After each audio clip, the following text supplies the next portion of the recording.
क्या loan default करने पे पुलिस आपको उठा सकती है? क्या जब रिकवरी एजेंट ये बात बोलते हैं कि अगर आपने लोन नहीं चुकाया या ईएमआई नहीं भरी तो आपको पुलिस उठा के ले जाएगी, क्या उनकी बात ये सच है?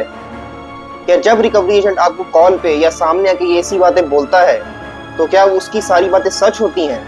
ये सभी बातों को जानने के लिए देखिए आज का पूरा वीडियो। बात को समझो, लोन ना भर पाना या ईएमआई ना भर पाना, ऐसी चीजें मोस्टली सिविल मैटर्स में आती हैं, ये कोई क्रिमिनल मैटर नहीं है। तो अगर रिकवरी एजेंट आपको ये बोलता है कि पुलिस आपको उठा के ले जाएगी अगर आप ईएमआई को नहीं भरते, तो उसकी बातें फिलहाल गलत होती हैं। क्यों? क्योंकि पुलिस शुरू शुरू में कभी नहीं आती।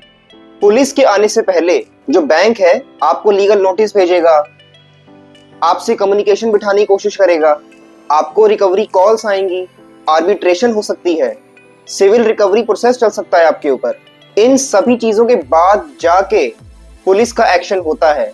लेकिन स्टार्टिंग में ही या शुरुआत में ही पुलिस का एक्शन, ये बिल्कुल गलत है। पहले बैंक इन सभी प्रोसेस से गुजरती है और इसके बाद भी अगर आप उनका पैसा नहीं चुका पाते या नहीं चुकाते हो या विलफुल डिफॉल्टर बनते हो तो जाके आपको पुलिस अरेस्ट कर सकती है। कब हो सकती है आप लोगों को लीगल प्रॉब्लम? देखिए, लोन डिफॉल्ट हो जाते हैं वो कोई बात नहीं, लेकिन दिक्कत तब पड़ती है कि अगर आप अपने फर्जी डॉक्यूमेंट्स बनाते हैं, बैंक के साथ चीटिंग करते हैं, फ्रॉड डॉक्यूमेंट्स का यूज करके आप लोन लेते हैं, किसी और की आइडेंटिटी से आप लोन लेते हैं, अगर आप इनमें से कुछ भी करते हैं तब आपके ऊपर डायरेक्ट पुलिस की कार्रवाई हो सकती है, क्योंकि आपने बैंक के साथ फ्रॉड किया है।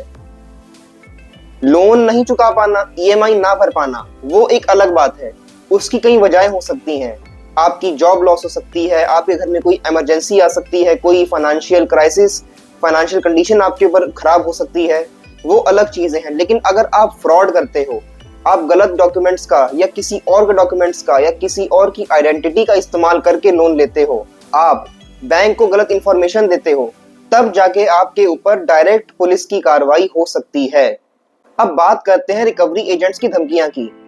अक्सर रिकवरी एजेंट्स ने आपको ये बोला होगा कि अगर आपने लोन नहीं चुकाया तो आपकी पब्लिक ह्यूमिलेशन करेंगे, आपका सामान उठवा लेंगे, आपके रिश्तेदारों में बेइज्जती कर देंगे, आपकी पड़ोस में बेइज्जती कर देंगे, ये कर देंगे, मतलब बहुत सी चीजें आपको रिकवरी एजेंट्स बोलते हैं।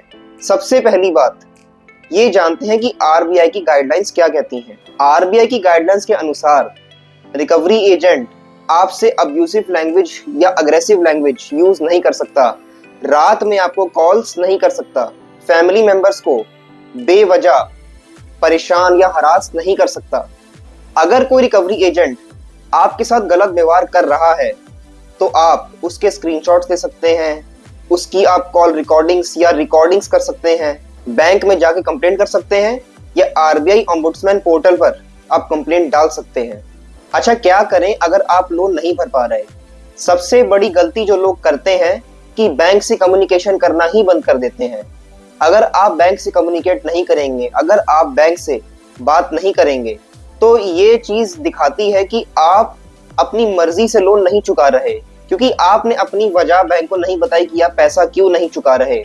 अगर आप लीगल नोटिस भेजते हैं बैंक को और उस लीगल नोटिस में आप अपनी दिक्कत के बारे में बताते हैं कि जो भी दिक्कत आपके साथ हुई है, जिस वजह से आप लोन नहीं चुका पा रहे, तो आपके ऊपर कार्रवाई होने के चांसेस बहुत कम हो जाते हैं, क्योंकि आपने बैंक को एक जेन्युइन रीजन दिया है कि मैं इस वजह से, इस फलाना फलाना रीजन की वजह से मैं लोन नहीं चुका पा रहा और मुझे थोड़ा समय चाहिए, तो आपको आगे समय मिलेगा। आप सेटलमेंट की बात कर सकते हैं या सेटलमेंट का वेट कर सकते हैं, ये आपके ऊपर है। और बैंक से कोई भी फेक प्रोमिसेस ना करें। जो बात हो, जो आपकी दिक्कत है, वो जेन्युइन दिक्कत जाके आप अपनी बैंक को लीगल नोटिस के थ्रू बताएं। और सबसे बड़ी बात, फ्रॉड कंसल्टेंट से बचें। और इन सबसे ऊपर सबसे बड़ी बात, डर के कारण या फ्रस्ट्रेशन के कारण कोई भी गलत कदम आप ना उठाएं। तो दोस्तों, सच तो यही है कि लोन डिफॉल्ट के केसेस में या ईएमआई ना भर पाने की वजह से कोई डायरेक्ट पुलिस की कार्रवाई नहीं होती है, अनलेस आपने कोई फ्रॉड डॉक्यूमेंट्स का यूज किया है, आपने बैंक को गलत जानकारी दी है, वो एक अलग चीज है। लेकिन आप ईएमआई नहीं भर पा रहे, किसी रीजन से नहीं भर पा रहे, कोई जॉब लॉस है, कोई इमरजेंसी है, कोई फाइनेंशियल कंडीशन आपकी खराब चल रही है, वो अलग बात है। अनलेस आपने कोई फ्रॉड किया है वो अलग चीज है। लेकिन आपके ऊपर जस्ट आप लोन नहीं चुका पा रहे और ईएमआई नहीं भर पा रहे हो आप, तो आपके ऊपर पुलिस की डायरेक्ट कार्रवाई नहीं होने वाली। वीडियो पसंद आए तो वीडियो को लाइक, शेयर और सब्सक्राइब जरूर करना। और अगर आपको भी रिकवरी कॉल्स का या लोन प्रेशर का सामना करना पड़ा है कभी, तो मुझे कमेंट में आप जरूर बताना। मेरा नाम मयंक है। Thank you for watching.